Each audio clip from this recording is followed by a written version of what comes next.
Africa, a continent so rich in diversity that it can sometimes seem like an array of separate islands rather than a unified landmass.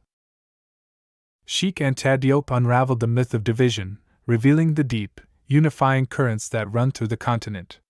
He showed us that whether we're talking about religious practices, cultural traditions, philosophy, or even the complexity of languages, the blacks of Africa are connected in a profound way. It's like listening to different instruments playing variations of the same tune, each adding a unique flavor, yet rooted in a single, majestic symphony. This mind-blowing insight didn't stop with Sheikh Diop.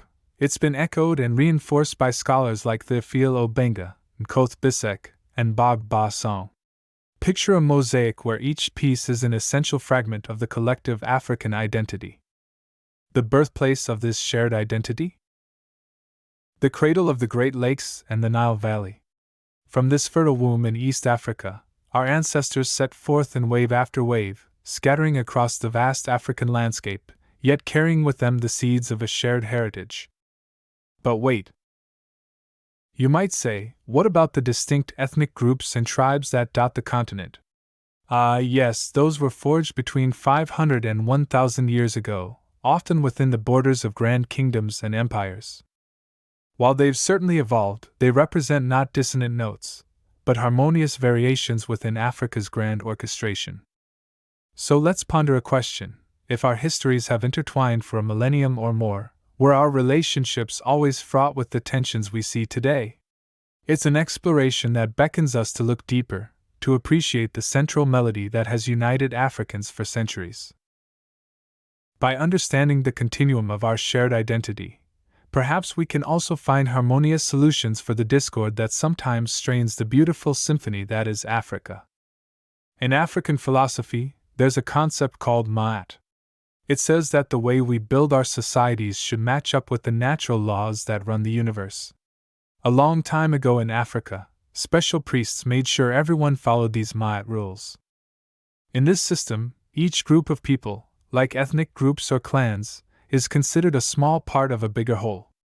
The king is like a human version of God, and his job is to bring everyone together in a peaceful and organized way, even though they're all different.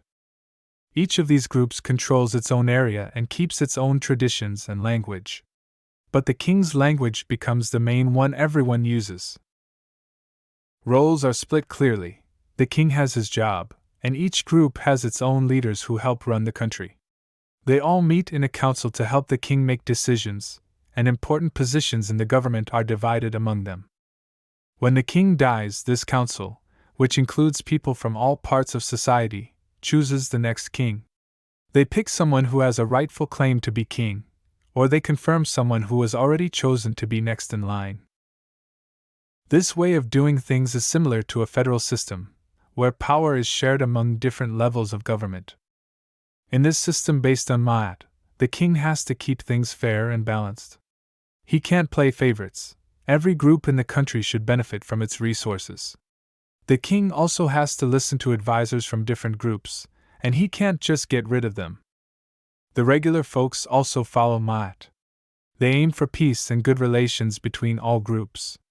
People gather under big trees to talk about what's going on in the country. These talks can go on for days until everyone agrees on a solution that works for all. Once they agree, they let the king know. He then makes the final call, trying to make a decision that keeps everyone happy. Rituals and ceremonies are often held to keep the community strong and unified. These are sometimes led by the king, who knows a lot about the spiritual beliefs that keep the community together. The entire way of doing things is aimed at unity and growth, in line with what they believe is the natural way of the world. In Lingala, the word for this kind of state is ikalo, which comes from a verb that means to grow together. So, ikalo represents the ideal state for them, a place where different groups can live together in peace and help each other grow. In Africa, the government is built from the ground up, meaning it starts with local communities and works its way up to a central authority.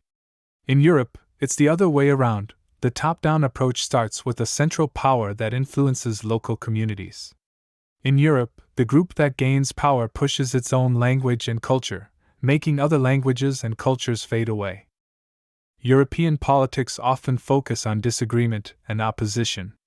A party can win even if it only gets 51% of the votes. This is how democracy works in Europe. In France, for example, French is the main language and local languages like Occitan have almost vanished. Local traditions are now mostly just for show. Political groups in Europe often fight with each other just to get a small majority and take control. Because of this, Europe has seen many revolts and changes in power. On the other hand, Africa was generally peaceful before the troubles caused by the European slave trade. This is what most travelers reported, although there were exceptions. Today, many Africans are trying to adopt this European style of democracy. But without knowing their own history, they often find it hard to make this model work for them. After beating Africa in wars, European settlers tried to wipe out African ways of thinking. They killed many spiritual leaders and destroyed places where people learned and worshipped. They burned down sacred forests and stole religious items to put in museums. Both Christian and Islamic leaders spoke against African spiritual beliefs, also known as vitalism. This led to the loss of important cultural practices that promoted balance and harmony, known as ma'at. As a result, Africans began to adopt more confrontational ways. Europeans also tried to split up African communities. They started calling different ethnic groups races and made them think they had nothing in common. They ranked these groups, saying some were better than others, to create tension and make it easier to control everyone. After European settlers took most of the resources, different African groups started fighting over what was left. When African countries got their independence, many people felt they didn't have a history or culture worth keeping. So, they kept using the European systems and languages, letting their own languages and traditions fade away. Because tensions between groups were high, countries often chose a colonial language as the official one to try to keep things neutral. But this also meant that local languages and cultures got ignored and started to die out. In elections, people usually vote for candidates from their own ethnic group. Political parties are often based on these groups too. If elections are fair, the president usually ends up serving the interests of his own group and the foreign powers that still have a lot of control. His group gets most of the benefits, while other groups are left out. Since the government is top-down and doesn't listen to the people, everyone gets frustrated. This can lead to conflicts and even wars. Other groups wait for their chance to take power and enjoy the benefits for themselves. Some even plot to make this happen sooner. Foreign powers take advantage of these tensions to keep their control over Africa.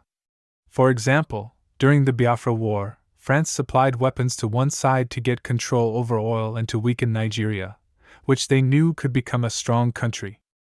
The recent events in French West Africa, where several pseudo-democratically elected governments have been toppled by the military, is heralding a new Black Africa. We are freeing ourselves from the evils of neocolonialism.